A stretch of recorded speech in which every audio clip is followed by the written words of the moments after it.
Fighting games and their characters are a cornerstone of video game culture, going all the way back to the 80s in arcades. Many people who don't even play video games know what Ryu's Hadouken is, or recognize the classic Shoryuken. Hadouken! Hadouken!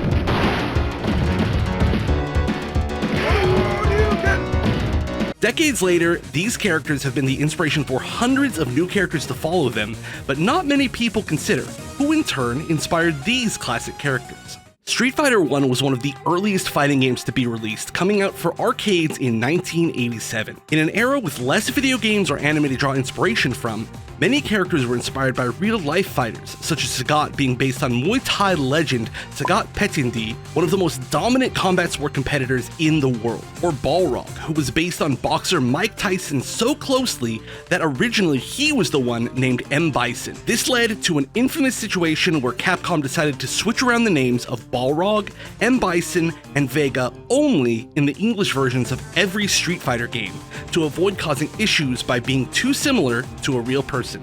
In that very same year, another legendary piece of media was releasing that unknowingly would change the future of fighting games forever. The manga of the first arc of Jojo's Bizarre Adventure, Phantom Blood.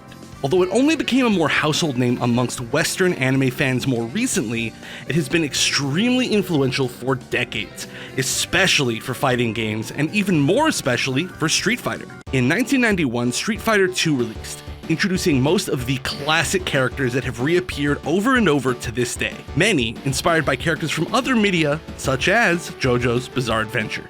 Guile is an all-American classic, but surprisingly, his appearance, including his signature flat-top haircut, is inspired by Nazi Major Rudolf von Stroheim from Jojo's Part 1. Yoga Master Dhalsim is known for attacking by stretching his body, a move that Street Fighter devs have gone on record to say was inspired by Hamon techniques used by Will Zappelli, also from Jojo's Part 1. Although she didn't make an appearance until the Alpha series, Rose and her signature scarf attacks were very directly inspired by Lisa Lisa from Jojo's Part 2.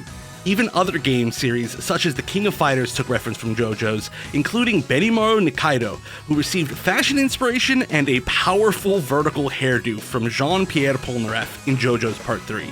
Street Fighter took inspiration from other places as well, like Hugo, originally appearing in Final Fight, who made a true fighting game debut in Street Fighter III. A mountain of a fighter, he was inspired by professional wrestler Andre the Giant, including a special round start intro between him and Alex, recreating a famous moment between Andre the Giant and Hulk Hogan. Fei Long is one of the many characters inspired by Bruce Lee. Between him, martial law in Tekken, Liu Kang in Mortal Kombat, and so many others, a Bruce Lee fan could easily play every fighting game under the sun and almost always have a main. One of the cheekiest reference characters to be released in Street Fighter was Dan Hibiki. Dan was released as an intentionally weak joke character and given design references from multiple Art of Fighting characters, such as Ryo Sakazaki and Robert Garcia, to poke friendly fun at rival fighting game developer SNK. On top of a bevy of clear references, there are many more that may or may not be small homages to other characters. Yun and Yang from Street Fighter III share strikingly similar haircuts to Duo Maxwell and Troa Barton, respectively, two of the main characters of the anime Gundam Wing. Fan favorite character Juri's signature hairstyle and spider clothing motif are very similar to Jolene Cujo from Jojo's Bizarre Adventure Part 6. Needless to say, the inspirations both for and from Street Fighter do not stop there. It's been eternally ingrained into the landscape of video games, anime, and all other media, and with over 35 years of history, it shows no sign of stopping.